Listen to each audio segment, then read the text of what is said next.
All right. Good afternoon, good evening, good morning from wherever we are. Apologies.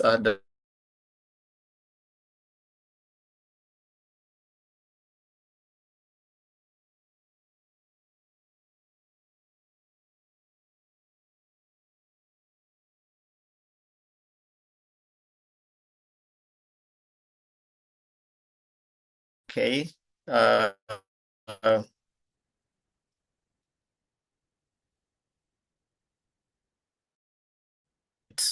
can you confirm if you're able to hear me? Yes, Yes, we it's are able running Uh, to on hear you. you now. okay. Internet, Perfect. yeah, sure. Great. All right. Thank you. So just welcoming everyone to this webinar, the first in 2025. Thank you everyone for joining, and thank you for those that are joining and those that participated for the last 5 webinars that we held since September last year. So this year we are kickstarting these webinars looking at a practical guide to integrated home-based care for Mpox patients. And we've lined up quite a good panel that will take us through this practical guide to ensure that we are able to provide home-based care to our patients with Mpox in our various facilities. Of course, within our communities. So I'm going straight to some slides to just share the ground rules for this session.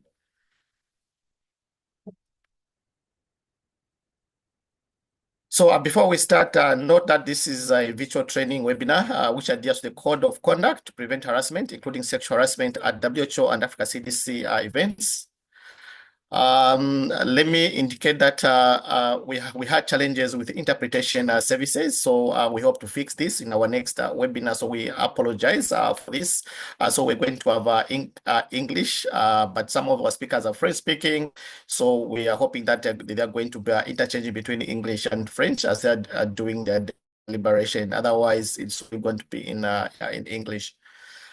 So we urge all participants to use the Q&A box for questions regarding the topic and the presentations. Use chat box for questions regarding the IT, logistics, or certificate of attendance, please. Also to know that this session is being recorded and your attendance is consent to be recorded. A certificate of attendance will be available through the University of New Mexico via the link in the chat at the end of the session.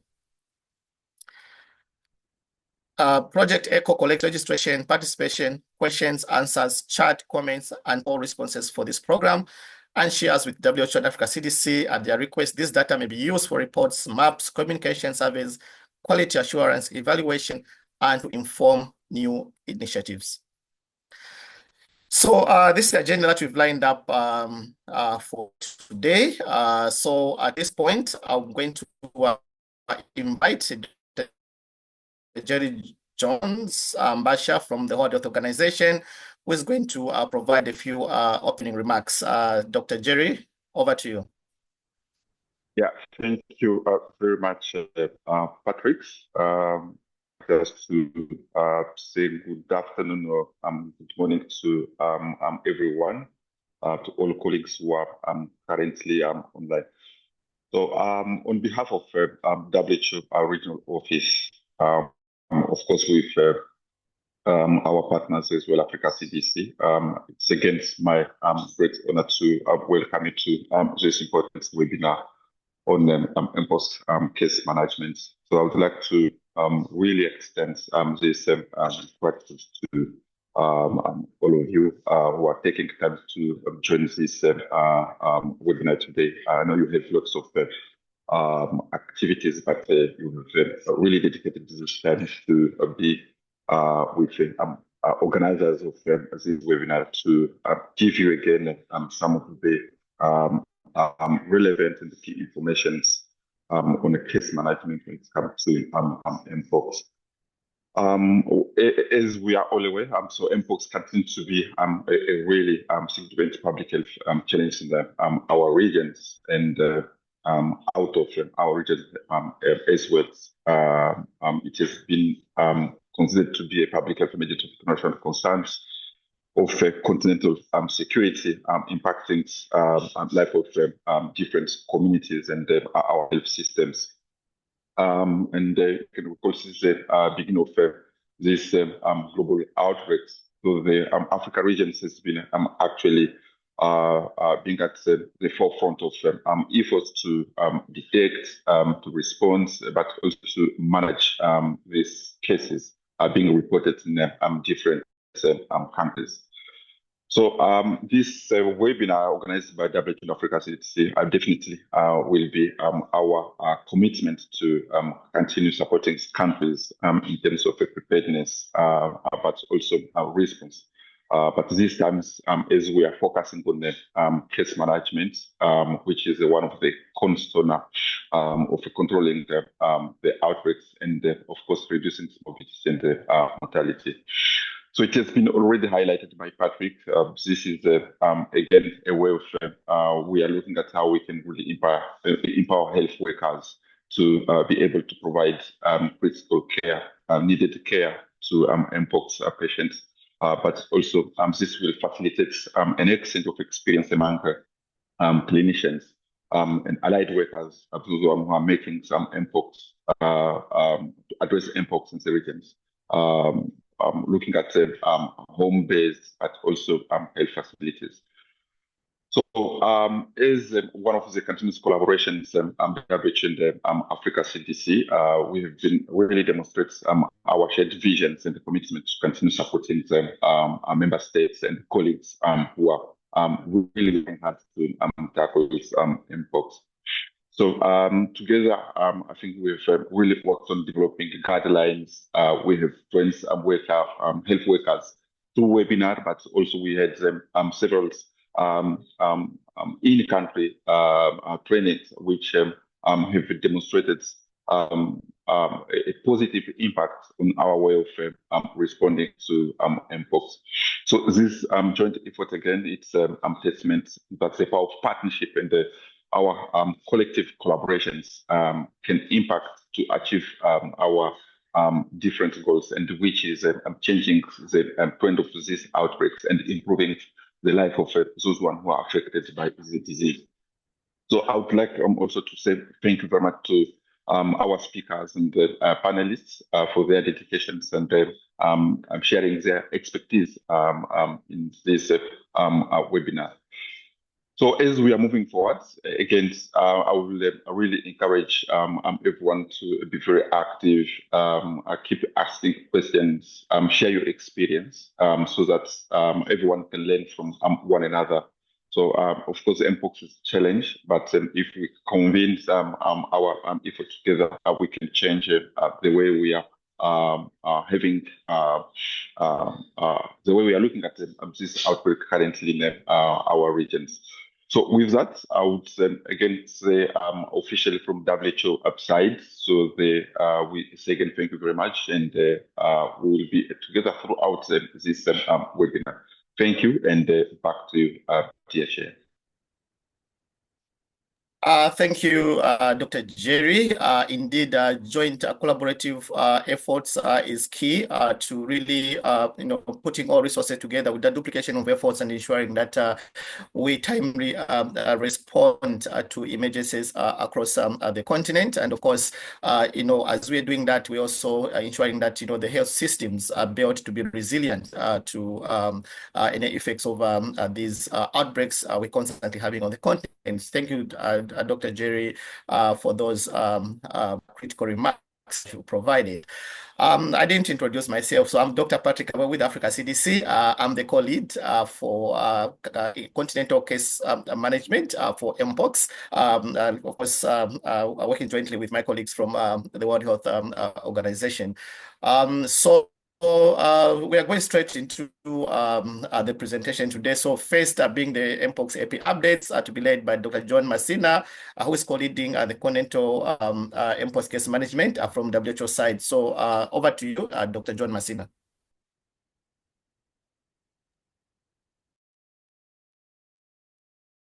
Thank you so much, Patrick, and good afternoon, good morning, or good evening, depending on where you're hearing us from. And thank you so much for joining us today. I'm going to take you through the quick updates on Mpox epi situation, and I'll focus mainly on the case management aspect of it and also the subject at hand today. I'm happy to be with you. As introduced, I'm Masina John. I'm part of the WHO Afro clinical team. I'm based in Nairobi and supporting the continental IMST for Mpox. I'll share these slides with you quickly in the next 5 minutes, and I want to acknowledge the contributions from the WHO, Afro, and Africa CDC Mpox EPI team that put up these slides together. So I'll go through them quickly just to give a round of where we are and how how the numbers are looking at in terms of the cases of Mpox. So here I just want to show some of the categorization of the countries and the priorities that the countries have been put into. This is as of 21st of January 2025, sorry, that should be 2025. And we are just looking at category 1 countries. Those are the countries with sustained human-to-human transmission, and then category 2, the sporadic transmission. Category 3 is all the countries bordering the category 1 countries, and then category 4 is other countries. And this is where we see Liberia, Kenya, Uganda, and Rwanda falling into category 1 because of sustained human-to-human transmission, and all the other countries, as you can see. So we'll focus mainly on the category 1, and I'll just give some highlights on that. This is just a quick highlights in terms of what are the situations and what are the numbers. So far, we've seen 727 cases with no dates that have been recorded from 7 countries in 2025. And of note is that we do have 10 countries in control phase, with 3 countries moved that is Angola, Guinea, and Liberia. And we've seen that 6 countries reported 427 cases with 0 deaths in EPI week 2 of 2025, and Uganda having a bulk of some of these cases as well. And this is actually the basis of us trying to discuss one of the topics in front of us right now. So here I'm just trying to compare the numbers across the years from 2023, 2024, and 2025. So we've seen that there's an increase in the number of cases and also increase in the geographical spread. We've seen 13 countries throughout the whole of 2023, 21 countries throughout the whole lot of 2024, and about 10 countries in just 1 month that we've gone through 2025. So there's an apparent 5-fold increase in the cases in 2024 compared to 2023, and also a geographical spread as noted from the number of countries. And we can see the graph as well, comparing the 2023, the 2024, and the 2025. Again, here, sorry, it's 2025 with a graph, it's 2024 with a graph up, showing a significant increase in the number of cases since 2022. And here we're just trying to compare all the countries in category 1. Like I said, looking at their EPI curves, we see DRC with significant amount of suspected cases, and also Uganda as well, showing the EPI curve going up. We've seen a bit of a decline in the number of cases in Liberia and Rwanda again, but with a lot of data artifacts, but unapparent numbers and EPI curves as shown. Again, this is a slide also just comparing the increase in the number of cases. We've seen Kenya with about 222% increase, but these are very small numbers as well. As you can see, Kenya moving from 5 to 16. But apparently, there's a vivid increase actually in the number of cases, with about positive 62.2% increase in Uganda, moving from EPI week 40 to 46, 47 to 52, and those are the numbers of cases as well in the other countries, with the greens showing a bit of decline. This is also another good slide in zooming in into Uganda, looking at their hotspots and also looking at the attack rates. Significantly enough, you can see Kampala having a significant attack rate per 100,000 population. And we know that this will actually lead to either more cases and maybe even more geographical spread. I also want to bring this map to your attention that we've mapped all the countries with a number of cases more than 5,000, and you can see DRC there coming in deep green. But these are actually the factors that we want to consider for us to discuss this important subject of home-based care in Mpox. One is just the increase in the number of cases and the geographical spread of the disease. And we've seen that because of the weak systems in the region and to cater for Mpox and also all the other health threats that are demanding, we've seen a lot of other health threats coming in terms of humanitarian, in terms of other outbreaks that are happening in the region, and these will all demand from the same pot of limited resources that we have for responding. So this really calls for a strategic shift in terms of our response, and also a strategic shift in terms of resource effectiveness. And home-based care remains our biggest tool in responding to this. So let me end here and want to thank you. And let me hand over back to Patrick for the continuation of the presentation. So I just wanted to spice that up so that you can think through as we go through the presentation. Thanks, and over to you, Patrick.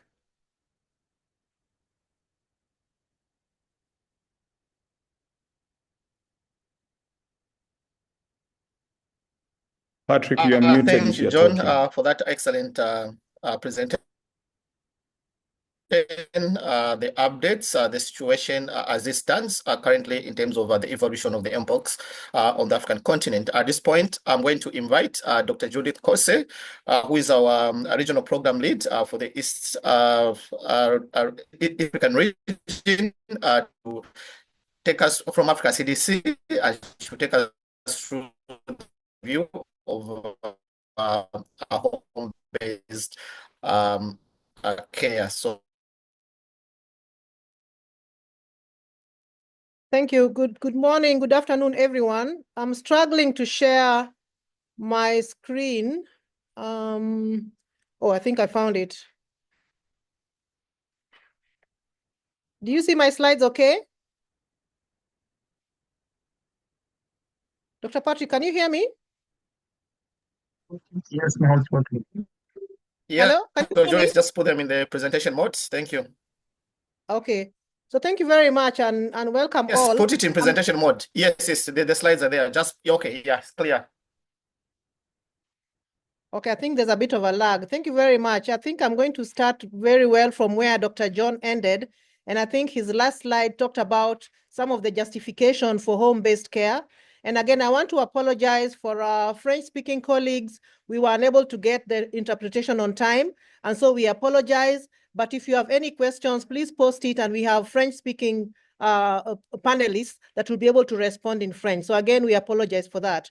So ladies and gentlemen, I'm going to take you through a short session giving an overview of Mpox. And like Dr. John said, really there is need for this because the numbers are increasing. The health system is weak, unable to manage everyone. And after all, you want to care for people in places where they are more comfortable. So we are calling them home-based care guidelines.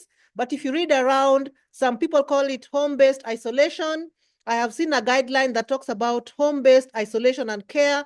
And so really, the bottom line is being isolated and cared for as at home when you think about the home-based care. So again, I'm going to go quickly through the objectives, looking at the clinical evaluation. What do we need to do to decide who is cared for at home and who needs to go to the facility? What is the criteria to select the patients for home-based care or home-based isolation? How should they be cared for? What should you be doing? How should they be monitored?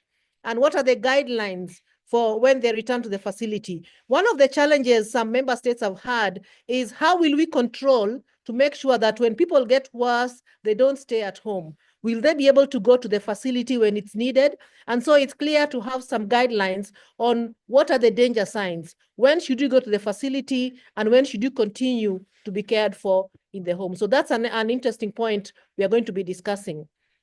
So just a quick overview. As we know, we have had, like Dr. Patrick said, this is our 6th webinar. We've had 5 more. And so this is not new to us, but just to cover it, that Mpox is a viral infection. It has symptoms including rash, fever, headache, muscle pain, low energy, and a key element is lymph node enlargement. And I must say that the lymph node enlargement is not common in all populations. Those who have HIV or immunosuppressed often will not present with lymph nodes. And so this is something that we must look out for, even if you're providing home-based care.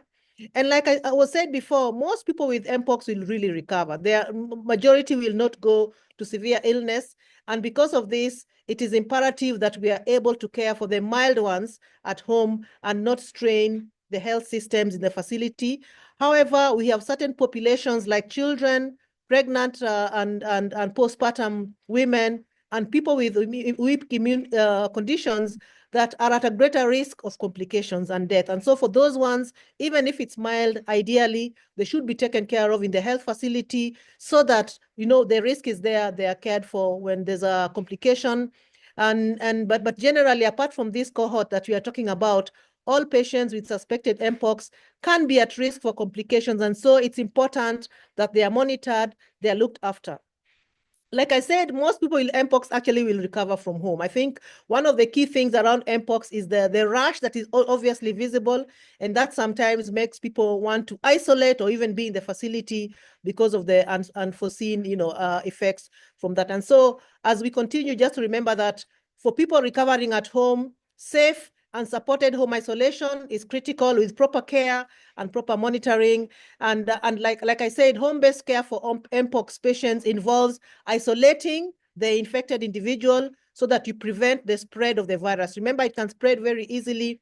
And also, apart from isolating them, providing supportive care to manage the symptoms. And so, like I said, some places they refer to it as home-based isolation because isolation is key when you talk about it. Now, I want to quickly walk you through this slide. It looks like a busy slide, and so maybe just focus on the bold areas, but really talks about the Mpox care pathway. So from the community where somebody has Mpox, they will most likely go to a health facility or maybe to the pharmacy to buy medicine because they have a rash, or to a clinic. But really, it starts from the community. You access healthcare, whatever it is, and there are different pathways. There are those who will be seen in the health facility. If they are stable, they are assessed, and they're able to isolate, they will go straight for home-based care in the community. That should be the majority ideally. There are those who will be seen in various areas. They may be seen in a pharmacy, which is an outlet. They are reviewed, put in an ambulance, and taken to the health facility to be cared for. And eventually they'll be discharged to go back to the community.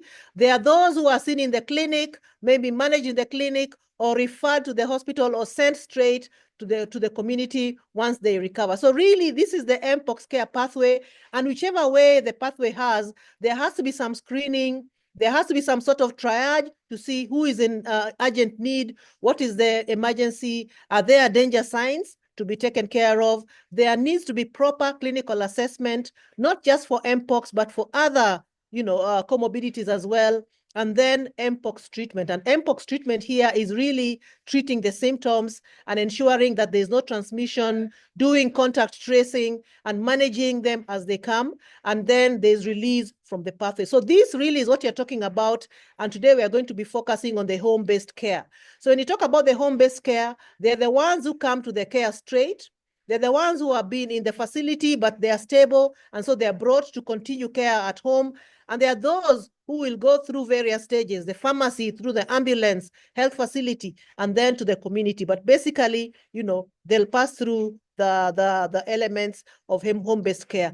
But apart from the Mpox care pathway and those who go through care, we have the ones that are screened in a pharmacy or a clinic, and they are seen not to be suspected Mpox, and they exit the Mpox pathway. There are those who may be suspected, they get tested, the test is negative, and so they exit the Mpox care pathway. So these are the elements we need to think about when we are discussing who receives what services in terms of home-based care. And so why do we need to have home-based care? And I think, Dr. John, you spoke a bit about some of this.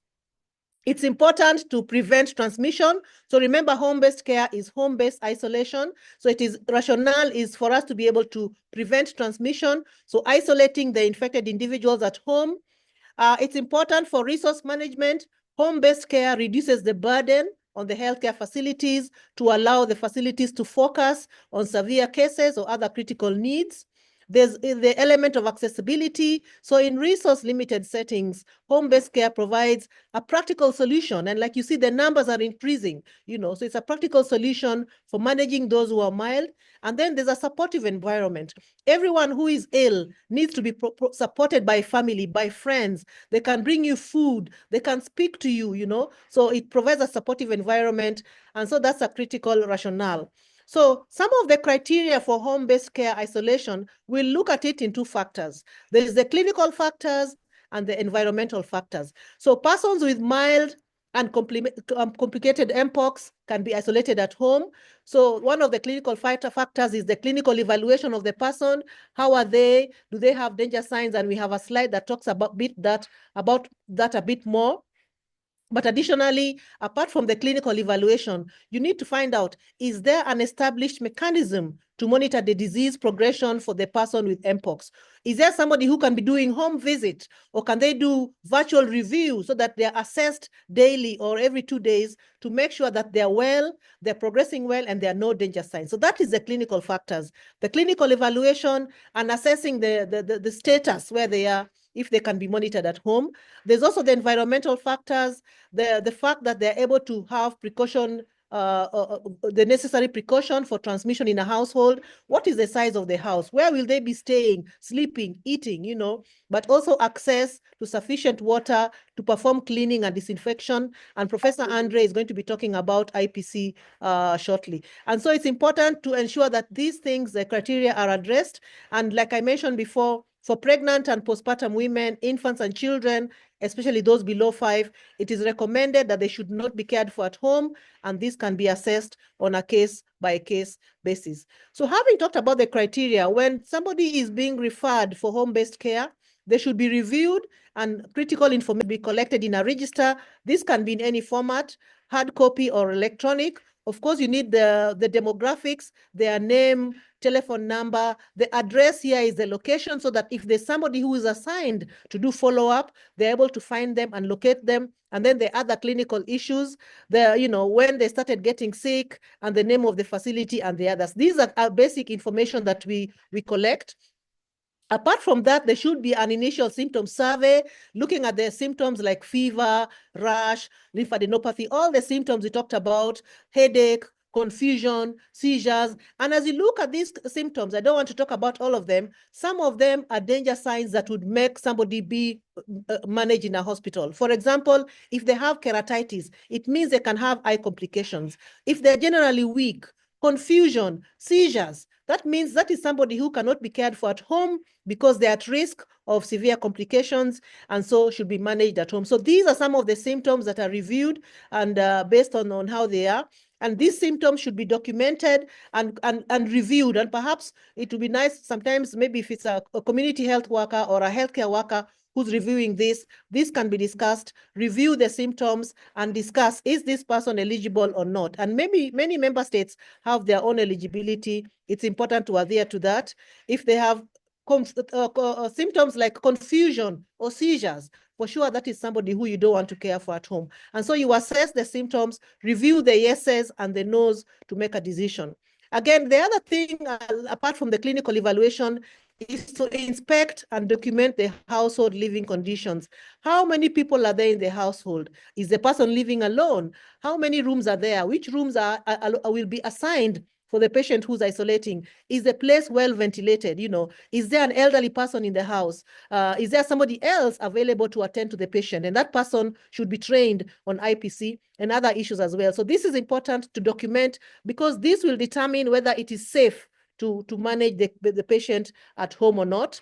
The other things is to check for other conditions for isolation. Are you able to check in daily via phone? or video or in person, check the symptoms. Is it persisting or not?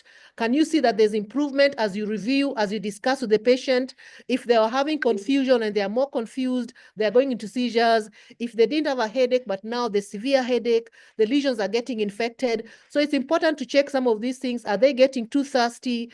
Is the status of hydration getting worse? So it's important to monitor all these to ensure that the person who's being cared for at home is not regressing, but rather is improving. A critical element in home-based care in management of Mpox is pain. Pain is the most common reason for hospitalization. And just to say that pain is not a reason for hospitalization. So if pain can be managed at home, well and good. Otherwise, if it's pain like rectal pain or eye pain, or if it's uncontrollable, then they need to be managed in the facility. But pain is not the only reason to keep somebody in the facility. If they can manage with paracetamol or add additional NSAIDs, then that is something that can be looked at. So again, assess the level of pain, the type of pain, before you determine. Another critical area for home isolation is the skin lesions at home. So again, it's important to advise on how to care for the skin. If the skin lesions are several and they are infected, then perhaps they can start with facility care before home-based care. Otherwise, the management of skin lesions is critical. They need to be counseled not to scratch. They need to be given an emollient to reduce the scratching. They need to be taught how to keep the lesions clean and dry to avoid bacterial infections. And with regular review, if there's a bacterial infection, then they can start on antibiotics, but it is recommended not to give antibiotics in anticipation. Sometimes you may find that the clinician saying, oh, if you're going to the home isolation, let's give you antibiotics in anticipation. That is not advised. It's best to keep it dry, watch, and only if there's an infection is when you give secondary antibiotics. Otherwise, you don't give prophylactic antibiotics. And the poster you see there can be shared later. This is a poster on skincare that has been developed by these pillar members, as it were. The other critical area is the need for mental health counseling, to ask questions that can detect whether the person is feeling depressed or not. Are they being mistreated at home? Is there somebody to care for them? Level of anxiety. And so, like, for example, you won't ask them, are you feeling depressed? Of course, you'll ask, how are you doing? Are you eating? Are you bathing? Do you step out to sit in the sun? So questions that can assess the mental health status. If this seems to be deteriorating, this is a patient who should exit home-based care and be cared for in the facility till they're stable, or providing additional counseling. Again, it's important to equip the people who are doing home visits. Most of the places, this would be community health workers. They should exercise IPC standards. They should assess the IPC standards in the home, wear a mask at all times. So the ones who are doing the home visit should also protect themselves to ensure that they are staying, protected, but also assessing the conditions in the home. In some of the programs, they even provide soap, and ensure that the person is able to clean their hands. They provide sanitizers. So it's important to do that, but also accurately assess the symptoms of the patient. If you saw the patients 2 days ago and today you've come and they look a bit more confused, that is a patient who perhaps should be assessed and taken to the health facility. Observe the other members of the family to see if they have any symptoms. Because remember, the idea about home-based isolation is to prevent transmission. So as the community health worker is visiting this patient who's already on home-based care, they need to also assess the other family members to make sure that transmission has not occurred and that they are safe. And if that happens, then of course, the person who has been infected needs to be cared for and taken to the facility for assessment. So the community health workers should be equipped, should be trained, should be assessed to make sure that they're able to do this. And really, they are the cog of the home-based care support in any area, as it were. A critical element, like I mentioned earlier, in home-based care is to educate the patient on when to return to the health facility. Remember, I mentioned that some of the anxiety some member states may have is when we allow them to care for them at home, will they be able to come to the facility when it's critical? So it's important to educate the patients on when to return to the facility. Looking at the clinical factors, is the fever worsening? Are the rashes even getting more? Are they developing new symptoms like weakness and confusion? Or are they worsening their current symptoms? But also environmental factors. Factors can change. You can have houses that, are no longer conducive. The wash conditions have changed, availability of cleaning material, or having somebody who's at high risk within the home. And so it's important to always monitor so that when the situation is not suitable for home-based care, then they're able to return to the facility and they can be received. And so that is very critical to ensure.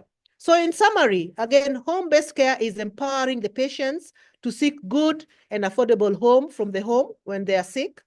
It's critical that as we do the home-based care for Mpox, we are able to share anonymized data on how we are giving this care, because we hardly get any data from some of our member states, and maybe somebody will mention it. The cog for home-based care is the community health workers. They must be sensitized on the need to identify not just worsening conditions, but the need for mental health issues, to refer for counseling, and also to be able to identify patients who need health facility care without really overwhelming the healthcare systems. And again, the community health workers or anyone who is caring for somebody under home-based care should provide personalized care for many patients, be they remotely or in person, physical follow-up, and identify the need whenever they are seeing the patient. So again, this is a critical area, looking at home-based isolation and care to ensure that everyone with Mpox is getting the care they need. Thank you very much. I'm going to stop there. Excellent presentation, Dr. Judith. You have highlighted critical issues that, as healthcare workers, we need to know as we provide home-based care for Mpox, within the communities. Remember that as frontline healthcare workers, you will be responsible to supervise this healthcare, to supervise the CSWs that will be providing this support within the communities. Important to understand when the patients, are qualified for home-based care, when home-based care can be abandoned for facility-based care. So, Dr. Judith, thank you for highlighting those critical aspects of care for Mpox patients in homes. I think we're going straight to the next presentation. So we'd want to understand how does infection prevention and control come in terms of home care? What is the role of a good speaker for this one, Professor Andy Bulabula, who is the Africa CDC Senior Technical Officer for Infection Prevention and Control, and the IPC pillar lead for Mpox. Prof. Bulabula, over to you for the next presentation. Thank you. Yeah, thank you, Dr. Patrick. Can you confirm you can see my screen?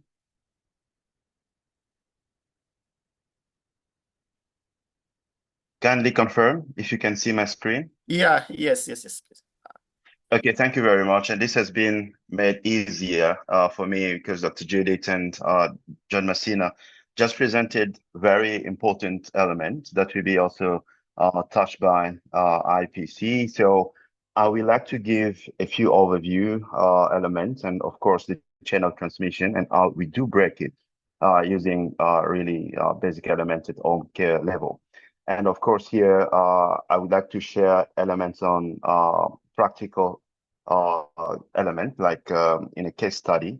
I will show you when you have a case, how do we go about it? So for the objectives here, as I said, I'll be describing the chain of infection with the 6 elements, as you know them. Andy, sorry, Prof. Yes. Yes, Doctor. Sorry, Prof. Yeah, so we're only seeing a line on the screen. Just Mpox. Can you try to share it again? Yeah. Okay. Otherwise, I've just shared with you and Dr. John the latest version. If it's really struggling, maybe you can share from your let me hand. just share. Okay, let me just share. Apologies for that.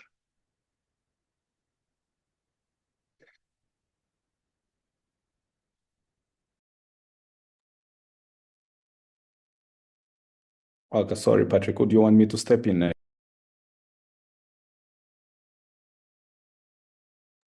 Is it better now? Can you see my screen? Yeah, yes, yeah. Now can put it in the presentation mode. Yeah, thanks. All right. colleagues, apologies for this.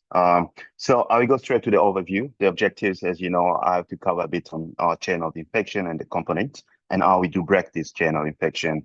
But at the same time, it's really key to extend the resources, and this would include the wash part of it, water, sanitation, and hygiene essentials. Yeah. So for the transmission and the risk factors, really, the mode of transmission here, as you may already know, it's direct contact when it comes to skin to skin transmission.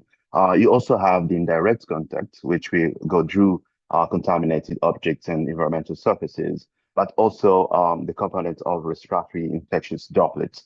So the key risk factors really bring back to close contact, shared spaces, and eventually spaces which are not well ventilated, and of course, poor hygiene. This can be at personal level, it can also be at environmental level.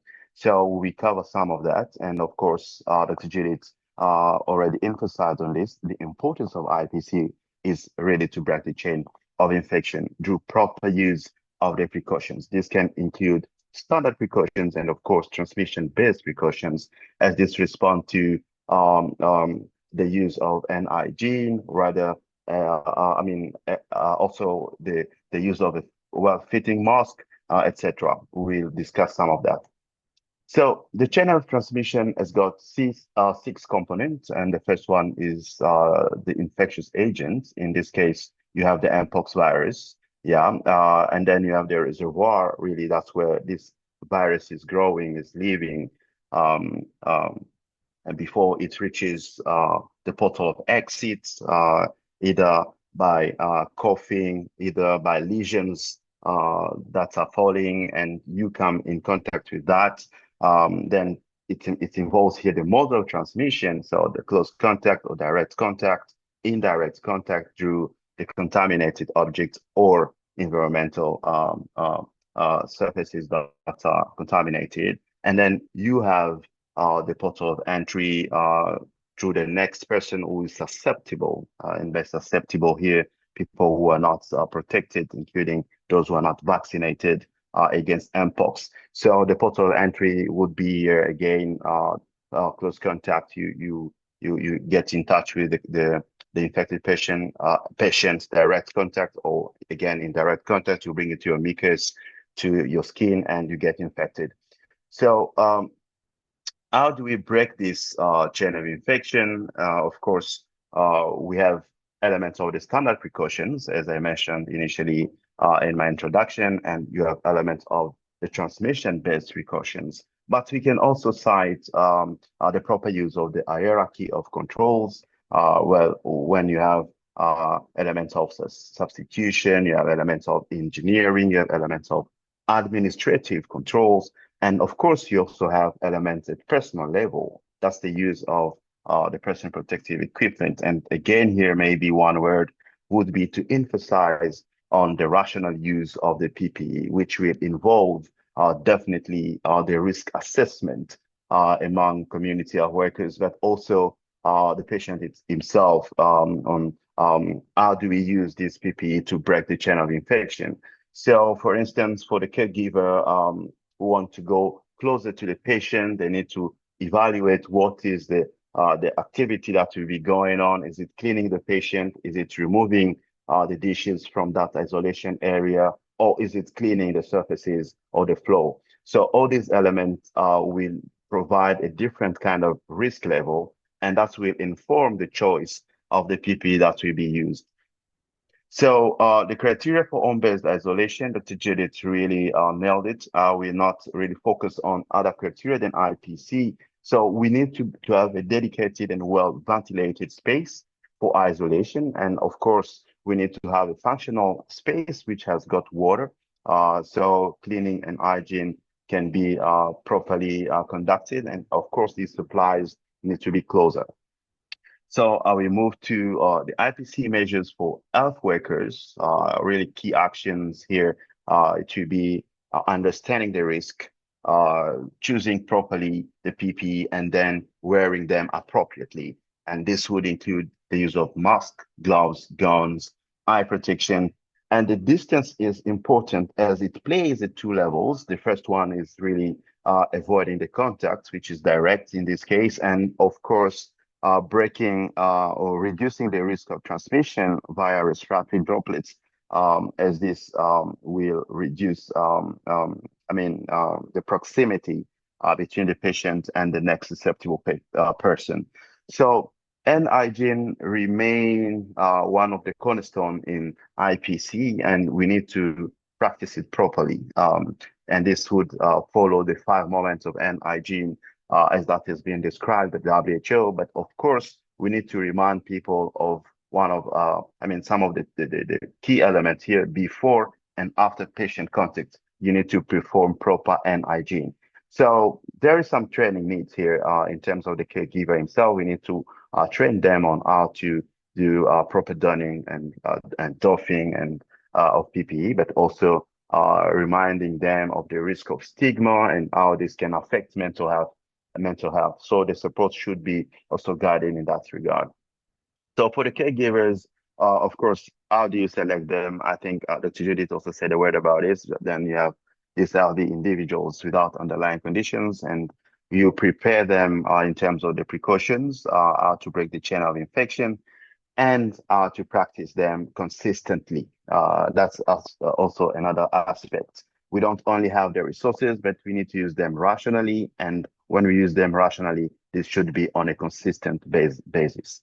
So for the environmental cleaning, of course, the key actions, as you may suspect, we need to have the ability to clean surfaces with soap and water. In this process of decontamination, cleaning comes first. So you need to make sure you are removing enough organic materials from the surfaces to allow proper contact time and proper interaction between the disinfectant and the surfaces to allow the activation of viruses and at large of microorganisms. And of course, in this part, we recommend based on evidence that the strength of the chlorine solution should be 0.05%.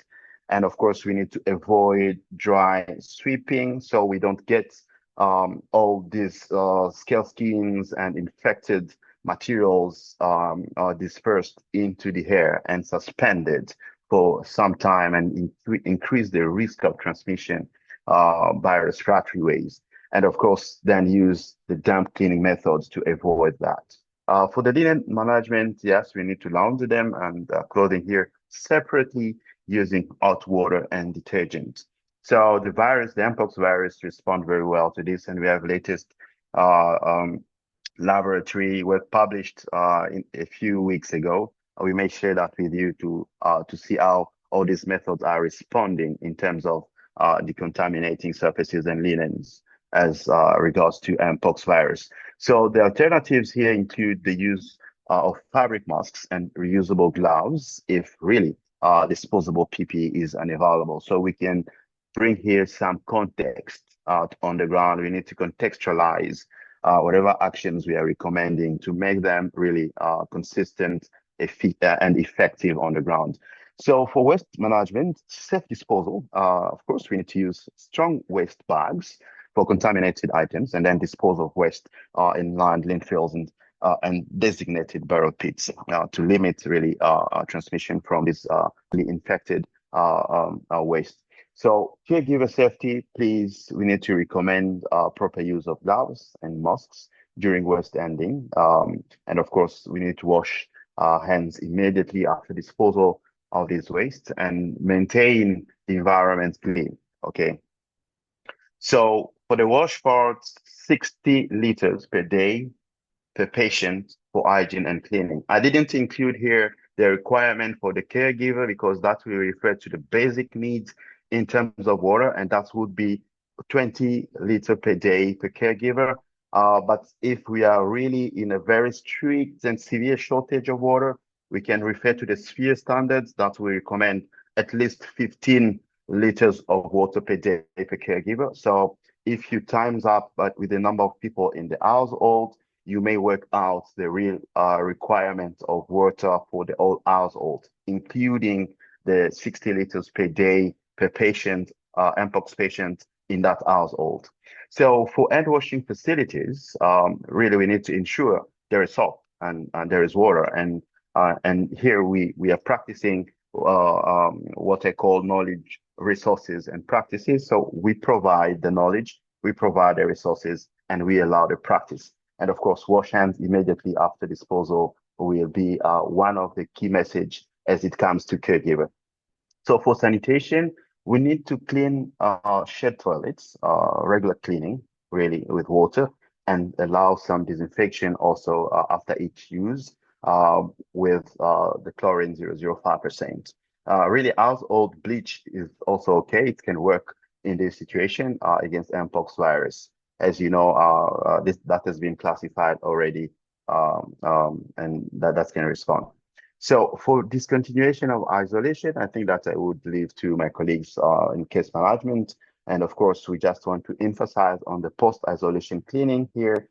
Again, for you to disinfect, you need to ensure you clean properly, and water and soap is the way to go. Ensure you really suppress as much as possible all this organic matter which are potentially infected, and then after that, you allow the use of enough chlorine at the strength of 0.05%. Yeah. So this is a case study. I don't know if I still have time, but I just want to show you how you can go about the chain of infection, how you break it. You have this infectious agent, the reservoir, the portal of exit, the mode of transmission, portal of entry, and susceptible host.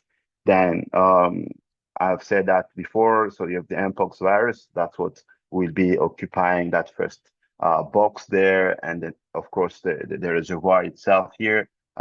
You have wild animals, you have rodents, you have primates and infected patients. Of course, portal of exit here. You have respiratory droplets, you have fluid from the skin lesions, body fluid like saliva and mucus. The mode of transmission, direct contact, indirect contact, and respiratory droplets, and all this can also be combined to have somebody infected.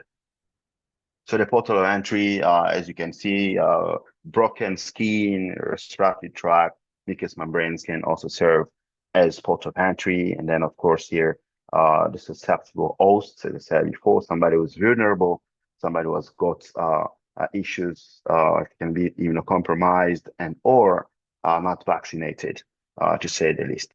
So do you break the chain of infection? Of course, we've talked about the standard precautions. We added also the transmission-based precautions, which means these are additional precautions. After you've got the basic, which are standard precautions implemented, if you still need additional measures, you can go ahead, and that would include here elements like the use of a well-fitting mask to break the respiratory droplets transmission pathway. So IPC and wash in congregate settings, this would be really a bonus for this presentation. But yeah, of course, we share with you the slides so you can go through them. But we're following more or less the same principles here. And I wanted to include this IPC Mpox algorithm that's separate what actions and output would be expected in terms of the patient and app workers. And of course, this would be also used to train caregivers, to train the patient and household members on how to improve their compliance to the best practices in terms of IPC and WASH. So the take-home message really: protect the household, follow strict IPC measures to prevent Mpox spread. Isolation is key. Use dedicated ventilated spaces for patients. Prioritize hygiene. This can be at personal and environmental level. Caregiver safety. Choose a healthy caregiver and ensure proper PPE use. And of course, adapt to resources. The context is also key here. And of course, infection prevention would very much start at home as well. So in that words, I will say thank you very much for the invitation. I still have a few minutes before the next meeting. I'm happy to receive questions. Thank you. Merci, Prof. Andy. A great presentation as expected. Thank you for highlighting those key elements of IPC in home for those that are isolating with Mpox. We go straight away to our last presentation for this session. So I'll call upon Dr. Julian from the World Health Organization to highlight some of the key risk communication, community engagement activities that we need to provide to the communities to ensure that they are well informed about some of these risks and how to take care of themselves. Dr. Julian, over to you. Thank you very much. I hope you can see my screen. Yes, clear. Yeah, thank you very much, colleagues, and thank you for inviting the RCC pillar. I will make my presentation in English, but from time to time, I will translate in French some key aspects of my presentation. So risk communication refers to a real-time exchange of information about between the expert and the communities. And I would like to focus on community engagement, which is a decision to involve the community in acting together during emergency and beyond. So on your right, you can see some the key objectives of RCCE, but I'm not going to go through all of them. What I would like you to keep is that you have to inform the communities if you want them to be engaged. And when you give them the information, they will take the decision and they will pass to the action. For home-based care, the main thing that we have to keep when we are going to talk to community is that all the outbreaks always start at home. And it is from home that we have to put in place the home-based care to make sure that community are really capacitated to identify the risk and to inform their healthcare providers so that they can give them adequate information for them to handle the risk. So you have to know that this is the cycle. The home-based care starts at home before you go to the healthcare facilities. And this home-based care, you have the groups that are involved here, as you may see.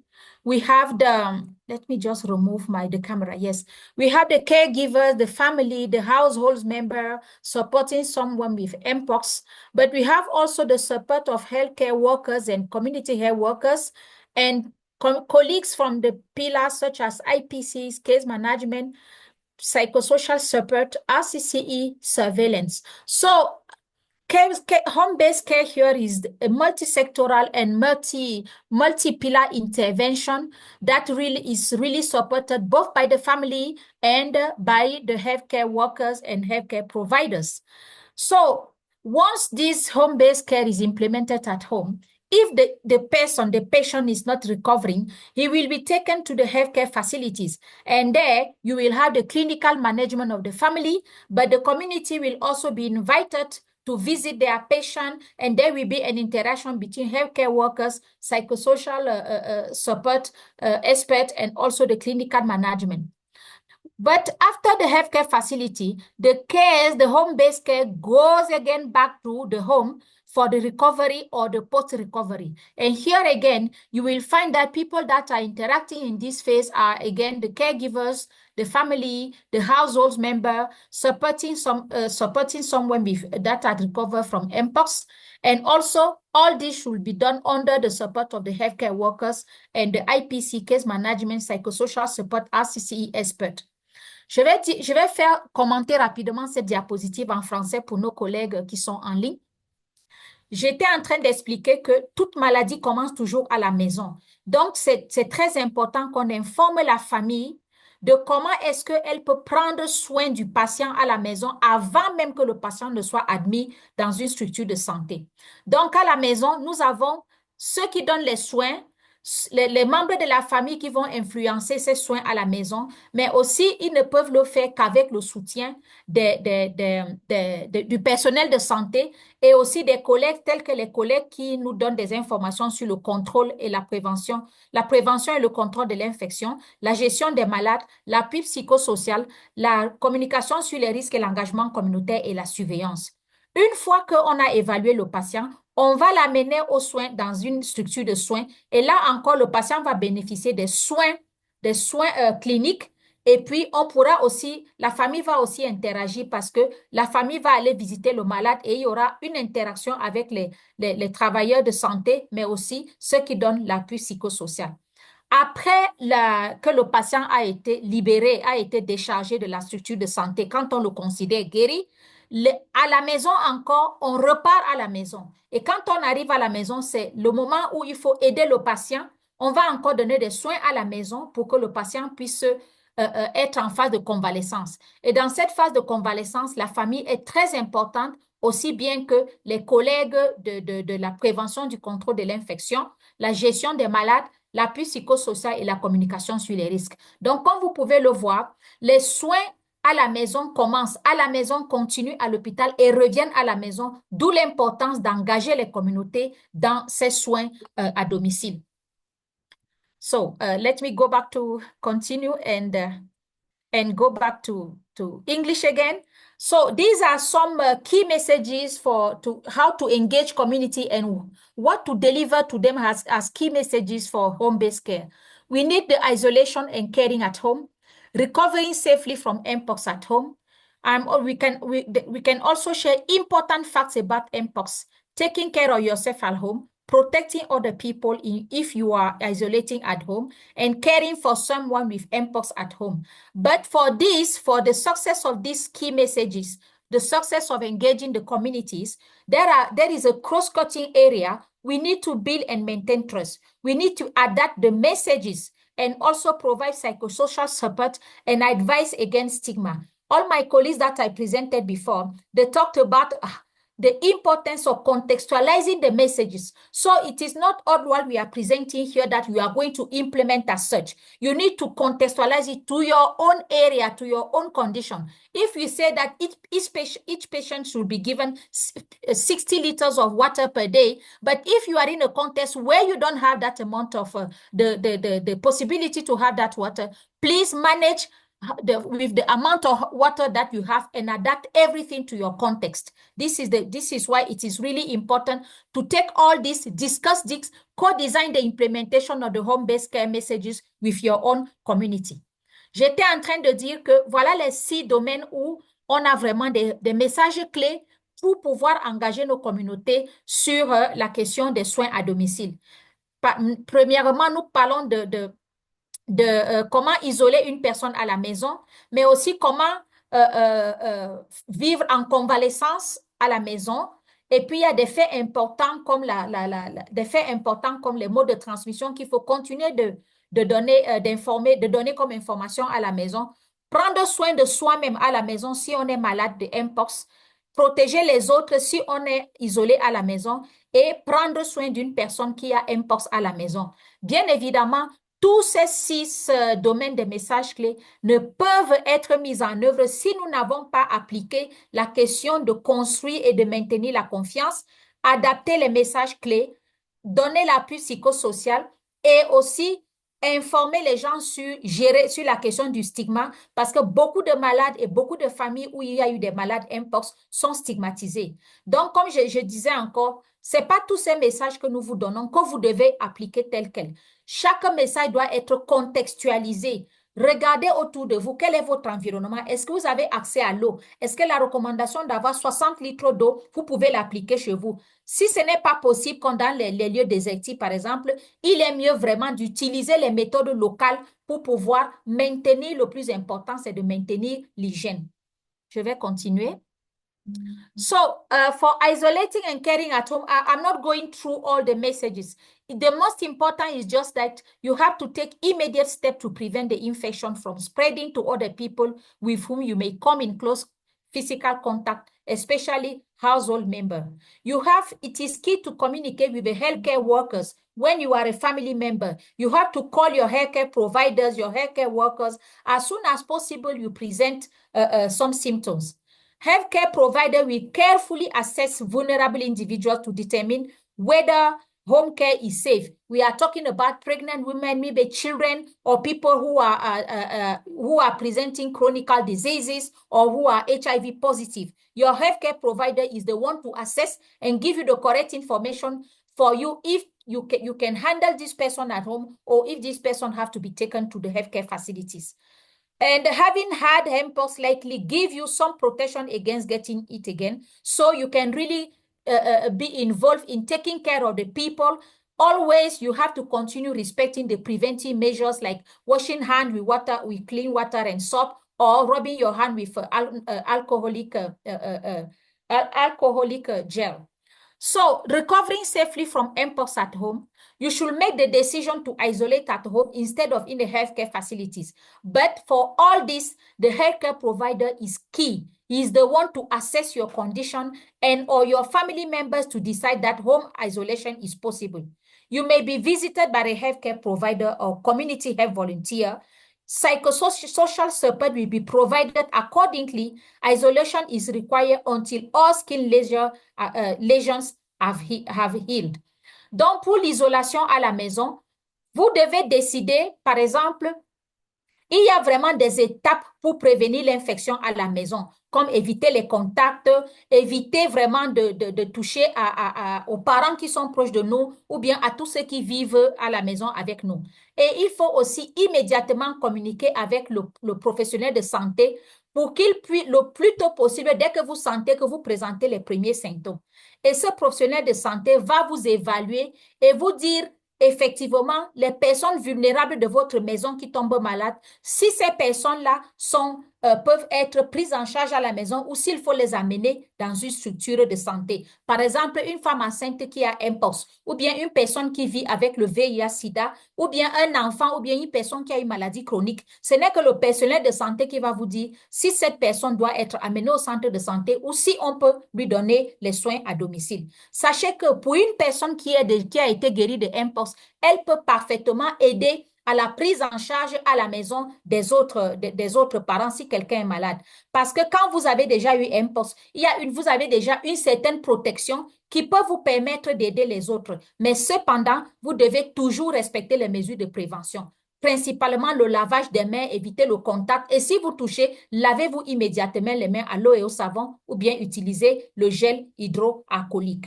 Pour le deuxième message, comment on peut gérer sa convalescence à la maison quand nous avons eu Mpox. On doit prendre la décision d'être isolé à la maison ou bien dans un centre de santé. Cependant, l'infirmier, votre personnel de santé va vraiment faire une bonne évaluation pour voir si vos conditions et les conditions de votre famille on peut les garder à la maison ou s'il faut, on peut les isoler à la maison ou bien s'il faut les amener à un centre de santé. Sachez que vous allez être visité par le professionnel de santé ou bien votre volontaire, votre agent de santé communautaire. Vous allez aussi recevoir l'appui psychosocial pour que votre isolation soit vraiment bien prise en charge en termes de nourriture, aussi en termes de conseils d'un psychologue. Sachez aussi que l'isolation est vraiment recommandée jusqu'à ce que toutes les lésions de la peau soient complètement guéries. Nous allons continuer dans la prochaine diapositive en anglais. So, important facts about Mpox. This one is really how to remind the people at community that these are the symptoms, these are the mode of transmission, the potential complication, the infectious period, and the symptom and all the onsets. Taking care, you have to stay hydrated by drinking plenty of safe fluids, eat nutritious food, and get enough sleep. Use safe water for drinking, cooking, and hygiene. Contact a healthcare provider if your rash becomes more painful, shows signs of being infected. If needed, use medication to reduce the fever, but always seek the advice of your healthcare provider. Take care of your rash and mental health, and for this, you can have the psychosocial support provided to you. Les faits importants que nous devons donner à nos communautés quand nous les isolons à la maison, on doit leur rappeler les symptômes, le mode de transmission, la période d'incubation et la période d'infection. Pour la prise en charge, comment prendre soin de toi, de toi seul à la maison si tu es malade? Il faut continuer d'être hydraté, boire beaucoup de liquides. Quand on parle des liquides, on ne parle pas ici d'alcool. On parle des liquides, manger aussi des fruits, une très bonne alimentation et une bonne hydratation. Mais sachez que l'eau doit être vraiment l'eau potable, pas n'importe quelle eau. Et surtout, contactez le professionnel de santé qui est à côté de vous le volontaire communautaire ou bien l'agent de santé communautaire pour qu'il puisse vous continuer de vous guider, mais aussi qu'il puisse voir si vous devez le contacter au cas où vous voyez que vous commencez à vous gratter beaucoup plus ou bien les lésions que vous avez sur la peau deviennent très douloureuses et ou bien ça présente des signes d'infection, vous devez immédiatement aviser votre professionnel de santé. Et si vous avez besoin, il faut utiliser les médicaments pour réduire la fièvre ou bien réduire la douleur. Cependant, vous devez toujours prendre ces médicaments sous la supervision de votre professionnel de santé. Prenez soin de votre santé mentale avec l'appui des équipes psychosociales. Ça, c'est vraiment les informations pour qu'on puisse prendre soin de nous-mêmes à la maison lorsque nous sommes malades. Maintenant, je crois que je suis vers la fin de ma présentation. Comment nous pouvons protéger les autres quand nous sommes isolés à la maison? On doit faire un effort, je crois que mes collègues en ont déjà parlé, que la personne soit dans une chambre séparée. La question de l'hygiène des mains est fondamentale. On n'en parlera jamais assez. On doit éviter d'utiliser les toilettes communes et les douches communes si possible. Comme je vous ai dit, tout ça doit être adapté à votre propre contexte. On doit éviter de partager le lit ou bien dormir dans les mêmes endroits avec d'autres gens qui ne sont pas malades. Le preneur de soins doit être le donneur de soins, celui qui prend soin de la personne à la maison, des malades imposés à la maison, doit être en bonne santé. Et on espérerait que la personne vraiment, idéalement, doit être vaccinée ou bien c'est une personne qui a déjà eu Mpox au préalable. Les femmes enceintes et les personnes vulnérables ne doivent pas prendre soin des malades à la maison et idéalement, on doit assigner le rôle à une seule personne pour prendre les soins, de donner les soins aux malades Mpox à la maison pour limiter l'exposition des autres. So, protecting other people if you are isolating at home, please stay in a separate room if possible. We know that sometimes we are living in a very overcrowded conditions, but if it's possible, stay in a separate room. Clean your hands. You will never say it again and again. We can only say it again and again. Hand washing is really key to avoid the transmission of the virus in our hands. And we can wash our hand with clean water and soap or use alcohol-based hand rub. If possible, we have to avoid using communal toilets and showers. We don't have to share a bed or sleeping area with other people. All this if possible, because we know sometimes in our continent, in our countries, how our living conditions are. Caring for someone with Mpox at home, caregivers should be in good health, ideally vaccinated against Mpox or having previously recovered from it. Pregnant women and people in vulnerable groups should never be caregiving at home. Ideally, only one person should provide care to limit the exposure of the other members of the family.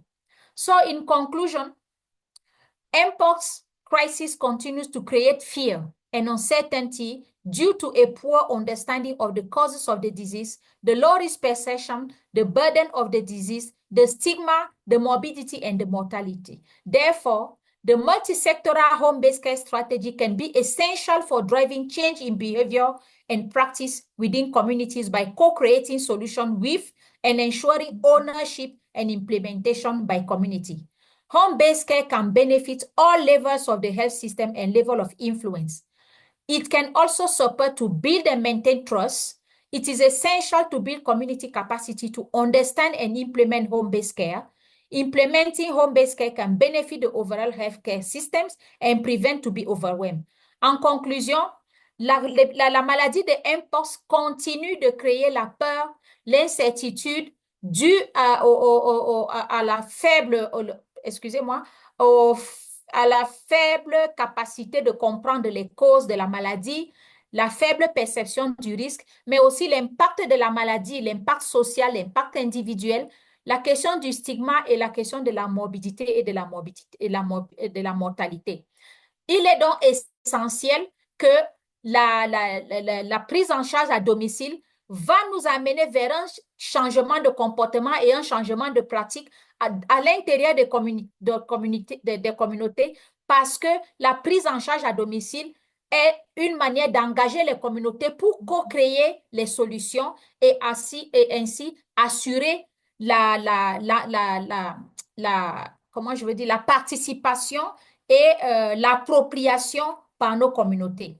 La prise en charge à domicile comme stratégie multisectorielle peut bénéficier à tous les niveaux de notre système de santé et à tous les niveaux d'influence. En même temps, il permet aussi de soutenir et construire la confiance et maintenir cette confiance entre les équipes de la réponse et nos communautés.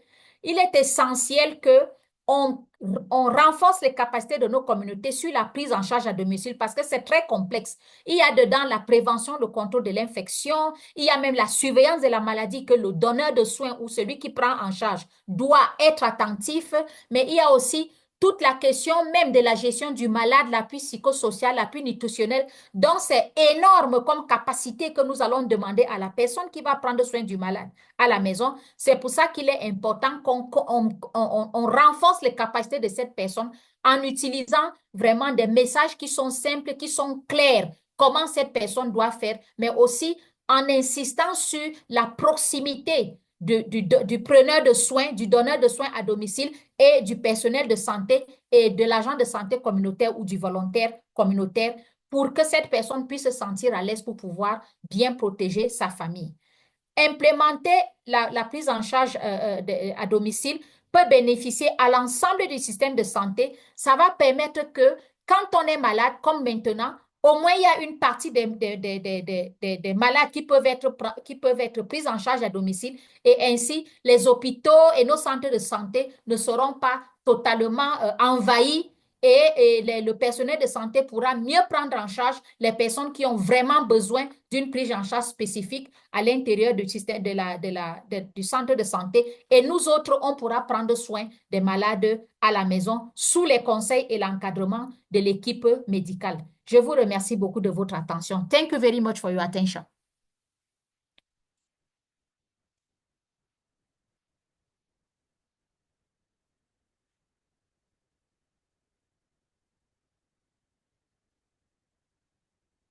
Over to you, Dr. Patrick. Très bien, très bien. Merci. Excellent presentation, Dr. Julian. Indeed, the multi-sectoral home-based care strategy is pretty essential for driving the change that we need at community level in terms of driving the practice and, of course, co-creating these solutions with the communities, and as well as the fact that it benefits all level of health systems and, of course, influences everybody, interpersonal, organization, community, and, of course, the entire society in general. So key elements here in terms of risk communication and community engagement for home-based care. So thank you, Dr. Julian. So we go straight into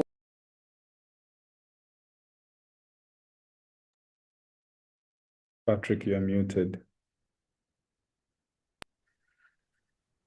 can you hear me now? Yes, please. Thank you. Yeah, no, I was just thanking Dr. Julian for a wonderful presentation, with a critical element of ensuring there's a multi-sectorial home-based care strategy, which of course is essential to driving change at community level, as well as the way it benefits all levels of the health system. So quite an insightful presentation. So I was just indicating that we're going straight into Q&A. So also participants will allow you also to raise your hand. You can ask at least 1 or 2 questions as we proceed. So I'll take the first, I'll ask the first question from the chat box. So we've got a rich panel to provide these answers. So the first question, is it possible to contract Mpox again if you have had Mpox before? In short, can one develop a lifetime immunity to Mpox once they have it?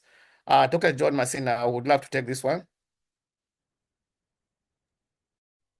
Yes, Patrick, thank you so much. And I think it's a good question, especially coming in at a point of home-based care.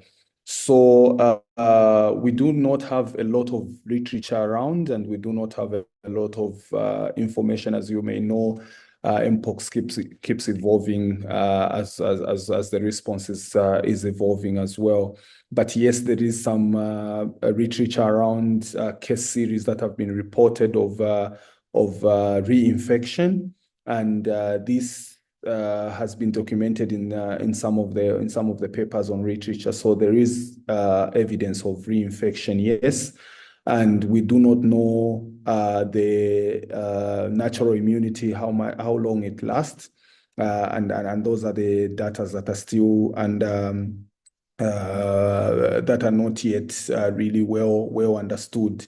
So the only thing that we know at the moment is that yes, there is a possibility of reinfection, and yes, there is a possibility of protection from reinfection with Mpox, as Julian alluded to it in the presentation as well. So some of the information around how long the immunity lasts and how long how long it takes for the reinfection as well is not well understood. Thanks, and over to you, Patrick. All right. This to Dr. Julian. Mostly a stigma is started by healthcare workers, as we saw with COVID-19 and even currently with Mpox. How can we deal with such a situation? Dr. Julian. Merci beaucoup. Thank you very much. Thank you very much. Yes, I think that the first thing is to sensitize the healthcare workers regarding the issue of the stigma. We understand that they are afraid, and this is normal, but the disease is visible. So it's very important that before everything, when we train the healthcare workers, we have to train them also on the stigma, how they can handle the stigma, and remembering them that they are really the entry point where people will come to seek advice. So they should really give them good orientation, trying not to stigmatize them, and make sure that there are people trust in them when they have any problem. We need to train these healthcare workers for them not to be afraid, and make sure and give them the correct information and Mpox, and informing that they can take care of somebody if they protect themselves, they are not going to be infected. They are not going to be contaminated by the disease. So there are the key person to train, and additionally to this training, add the stigma inside in this training package. This is what I can say regarding this question. Let me maybe say it in French if you allow me. Il y a une question sur la stigmatisation parce que le personnel de santé apparemment stigmatise les gens comme on a vu pendant Covid.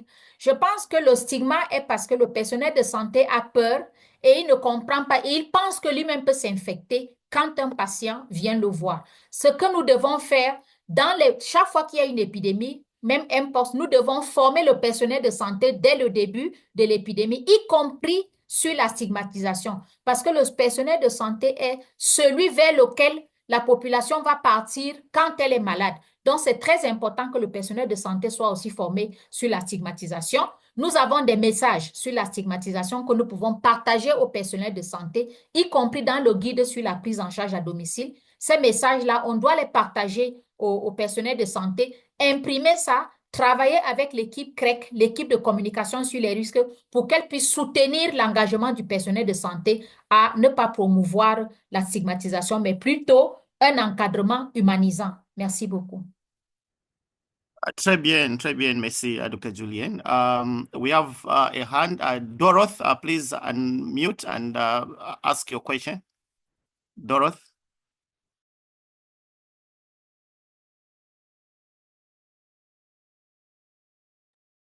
Doroth. Okay, Rose, over to you. Okay, thank you, Patrick. Thank you to all the panelists. We have two questions for Professeur Andy. Professeur Andy, il y a une question qui demande déjà combien de temps est-ce que le Mpox suivi dans les différentes surfaces, notamment trouvées dans les minages, telles que les surfaces poreuses, les surfaces en tissu et autres, les tables, les chaises, tout ça pour pouvoir édifier un peu le personnel qui a fait le garde-malade dans les soins qu'il va apporter à l'environnement.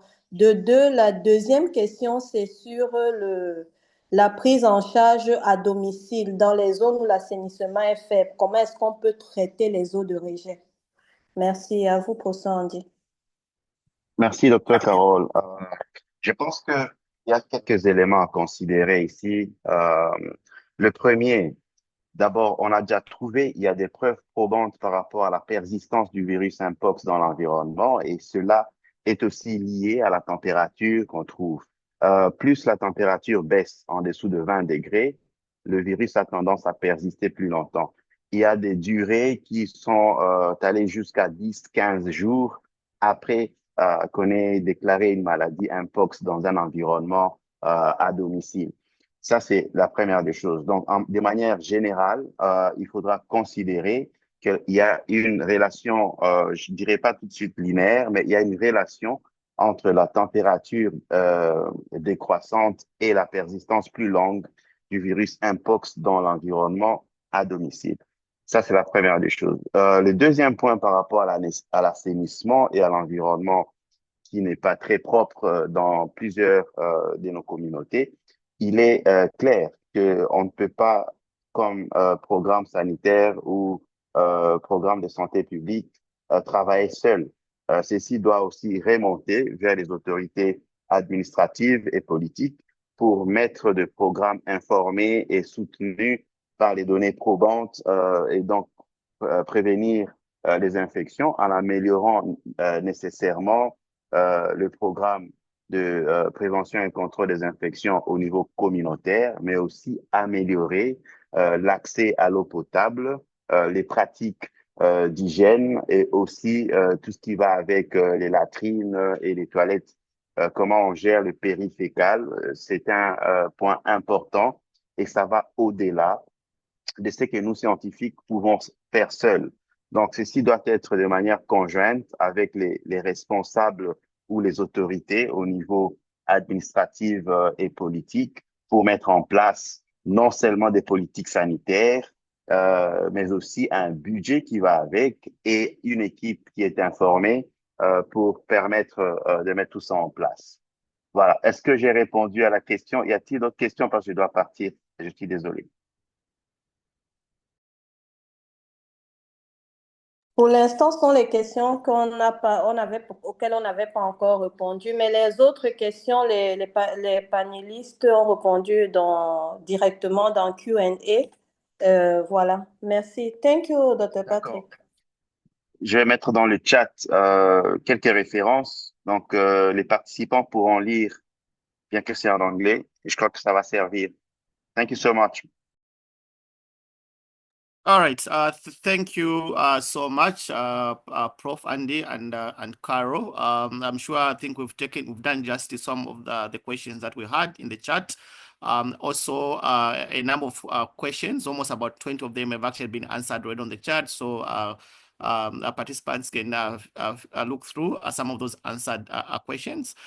So at this point, we're going towards the end of our excellent session, and we really appreciate the interaction from everyone. So I'm going to call upon Professor Yap Boom the second, who is our Africa CDC Deputy Instant Manager for Mpox, is here in Kinshasa. So Prof Yap, over to you for some closing remarks. Prof Yap. Thank you so much, Patrick, for the great webinar, for sharing it, and for the facilitator. Those were very good conversation. And I was asking myself while you were speaking, how to implement the home case bed in a place like Pakajuma, where we were all together a few weeks ago. But then I got the response as you were all going on how to implement the IPC and how to engage the community. And it was also great from the presentation of Julien, emphasize how all those need to be contextualized, how the community need to be engaged, because there is nothing we can do without the community. So that was really great. I hope that all the participants got the best of it. And then also to remember that it's not the first time that we are doing it, one. Second, it's not a luxury. It's really because we want to make sure that the patients that are in a severe or critical condition have in the space to be taken care at the hospital. Because also at the hospital, we need to ensure that we have a continuity of services for all the other diseases. So thank you so much. So I will also do the same in French. Donc merci Patrick pour le webinaire que vous avez convié de manière très brillante pour toutes les présentations qui ont été menées. Et comme je disais en anglais, je me posais la question en regardant le thème aujourd'hui, comment est-ce qu'on pouvait mettre en place le home-based care sur les soins à domicile dans des endroits comme Pacajuma, qui est l'épicentre de Mpox à Kinshasa, qui est un bidonville comme on peut en avoir dans d'autres villes. Et au fur et à mesure des réponses, j'ai apprécié le fait que la mise en place doit être contextualisée, ne peut se faire qu'avec un engagement de la communauté au travers des agents de santé communautaires, mais également au travers de la famille, au travers des patients eux-mêmes et des anciens patients, comme l'a mentionné Julienne.